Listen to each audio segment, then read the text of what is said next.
스탠포드 대학 로스쿨 교수이자 지식재산 분야의 세계적 전문가 폴 골드스타인의 책 보이지 않는 힘, 지식재산은 다음과 같은 문장이 나옵니다.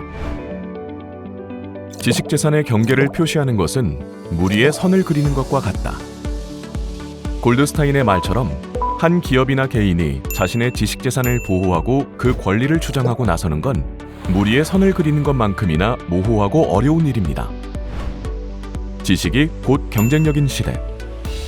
우리 기업의 지식재산권을 보호하는 가장 강력하고 신속한 수단, 무역위원회의 불공정 무역행위 조사 제도가 필요한 이유입니다.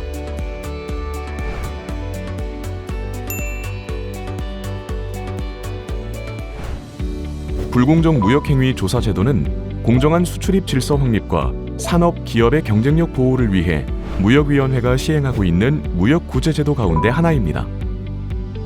지식재산권 침해 물품을 국내로 수입 판매하거나 수출하는 행위, 수출 목적으로 제조하는 행위, 원산지 표시 위반 물품을 수입, 수출하는 행위 등이 대표적인 불공정 무역행위에 해당합니다. 불공정 무역행위 조사 제도는 조사 개시 결정일로부터 통상 6개월에서 10개월 이내에 판정토록 해 타 기관 대비 신속한 조사가 이루어집니다. 특허권 등 산업재산권 이외에 저작권, 영업비밀 등 신지식 재산권을 포함해 보호 범위가 넓다는 장점도 가지고 있습니다. 이 밖에 무역위로부터 침해 판정을 받은 물품과 동일한 물품이 제3자에 의해 수출입되는 경우 신속한 구제가 가능하며 제재 조치 범위 및 종류가 다양하고 강력하다는 점도 강점으로 꼽힙니다.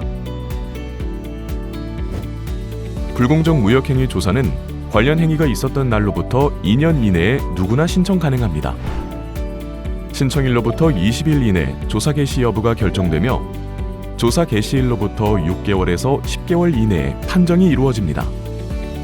특히 불공정 무역행위로 회복할 수 없는 손해를 입거나 그럴 우려가 있을 경우 최종 판정 이전이라도 관련 행위 중지 등 피해를 예방할 수 있는 잠정조치 제도를 시행하고 있습니다. 조사 결과 불공정 무역행위 사실이 발견되면 시정명령이나 과징금 부과 등의 제재 조치가 이루어집니다. 단, 무역이 판정에 불복할 경우 피조사 기업은 이의신청이나 행정심판, 행정소송 등을 동시에 진행할 수 있습니다.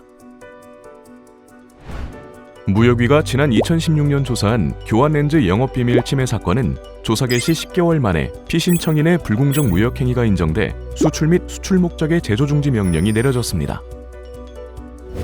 해당 사건이 다른 기관에서 최종 판정이 나오기까지 무려 4년이 소요된 점을 감안하면 무역위의 신속한 조사 절차를 엿볼 수 있는 사례입니다. 지난 2017년 벌어진 스마트폰 무선 충전기 상표권 침해의 경우 무역위 조사 개시 이후 80일 만에 당사자 간 합의가 이루어지기도 했습니다. 이 밖에 지난 2018년 원산지 표시를 하지 않은 채 중국산 유리거울을 수입해 판매한 사건의 경우 현지 조사 등을 실시, 조사 개시 3개월 만에 수입행위 중지 및 과징금 부과 조치 등이 내려졌습니다. 불공정 무역행위 조사 제도를 포함해 우리나라 무역구제제도의 업무 대부분은 무역위원회가 담당합니다. 불공정 무역행위 여부를 최종 판정하는 총 9명의 무역위원회 위원은 국제통상, 법률, 경제, 지식재산권 등 관련 분야의 최고 전문가로 구성되어 있습니다. 정부는 불공정 무역으로 피해를 입은 중소, 중견 기업의 무역구제 신청을 지원하고 있습니다. 피해 기업은 대한상공회의소를 통해 전문 컨설팅을 무료로 제공받을 수 있습니다. 또한 정부는 중소기업의 조사 신청 시 5천만 원 한도에서 대리인 선임 비용의 50%를 지원하고 있습니다. 불공정 무역행위 조사 제도를 비롯해 우리나라 무역구제 제도에 대한 더 자세한 내용은 무역위원회 홈페이지를 확인해 주시기 바랍니다.